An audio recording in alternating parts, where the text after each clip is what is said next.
बच्चों, आज हम एक कहानी पढ़ेंगे जिस कहानी का नाम है मधुमक्खी और एक कबूतर। अब देखो, आपके तस्वीर दिखाई दे रही होगी। इसमें ये तो कौन है? कबूतर। ये जो पत्ते हैं पानी के अंदर, इस पे कौन बैठी है? मधुमक्खी। और ये क्या है? तालाब। तालाब में क्या भरा हुआ है? और ये बड़ा सा क्या है?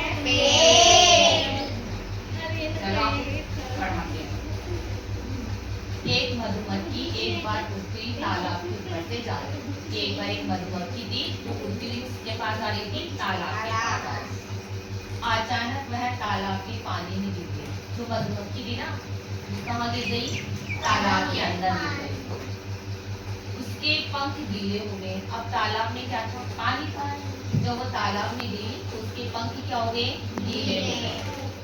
अब वह उड़ नहीं सकती थी। अब जब उस मधुमक्खी के पैर क्या हो गए? गीले हो गए, जिसके कारण वो अभी उड़ नहीं सकती थी।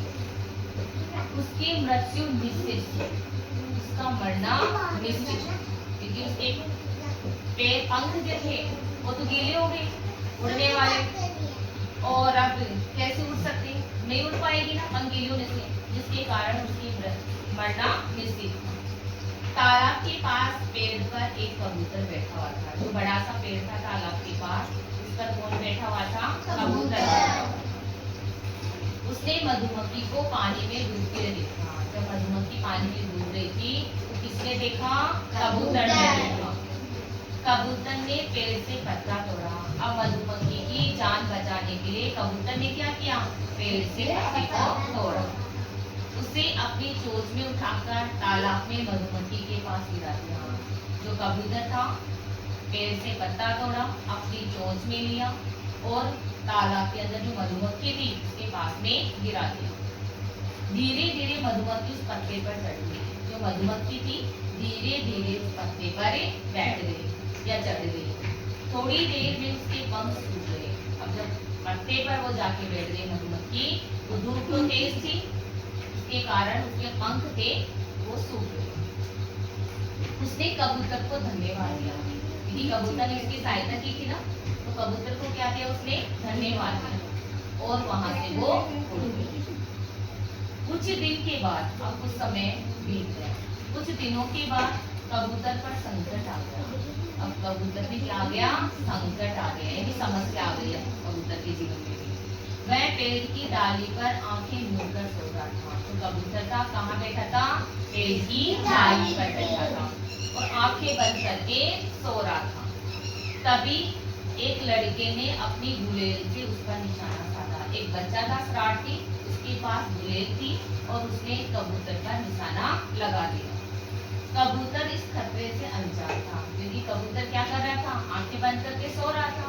उसके ऊपर जो खतरा आया उसे पता ही नहीं चला उस खतरे का।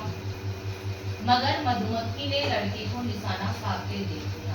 लेकिन मधुमक्खी वहीं पर थी, तो मधुमक्खी ने उस बच्चे को देख लिया। जो उस कबूतर पे निशाना लगा रहा था ना, उस बच्चे को देखा। मधुमक्खी उड़कर लड़के के पास पहुंची और मधुमक्खी थी उड़ती हुई किसके पास पहुंच गई? उस लड़के के पास। इस लड़के के पास जो गुलेल से कबूतर पर निशाना लगा रहा था। उसने लड़की के हाथ में डंक मार दिया, क्योंकि मधुमक्खी शहद वाली मधुमक्खी थी। वो जो शहद जो बनाती है मधुमक्खी, उसके जो डंक होते हैं वो बहुत ही कैसे होते हैं? जहरीले होते हैं। यदि वो किसी व्यक्ति को काट लेती है तो जलन और सूजन दोनों आ जाती है ना, कहीं पर भी काटती है तो उसने क्या किया? मधुमक्खी ने उसके डंक मार दिया। लड़के के हाथ से गुलेल गिर गई। तो लड़के के हाथ में जो निशाना साधने वाली जो गुलेल थी वो नीचे गिर गई, क्योंकि मधुमक्खी ने उसके हाथ पर डंके लगा दिया। और दर्द के मारे वह जोर जोर से चीखने लगा। जो बच्चा था और उसके दर्द होने लगा मधुमक्खी के काटने से, तो जोर जोर से चिल्लाने लगा। लड़के की चीख सुनकर कबूतर जाग गया। जब लड़का जोर जोर से चिल्ला रहा था, उसकी आवाज को सुनकर जो कबूतर था वो जाग गया। उसने अपनी जान बचाने के लिए मधुमक्खी को धन्यवाद किया। अब मधुमक्खी ने उसकी क्या बचाई? जान बचाई। किसकी जान बचाई? कबूतर की। तो कबूतर ने भी क्या दिया? उसको धन्यवाद दिया और मजे से उड़ गया और कबूतर भी वहां से उड़कर चला। अब इस कहानी से हमें ये शिक्षा मिलती है कि यदि हम दूसरों की सहायता करेंगे, सहायता यानी मदद करेंगे, तो हमें भी मददें मिलेगी।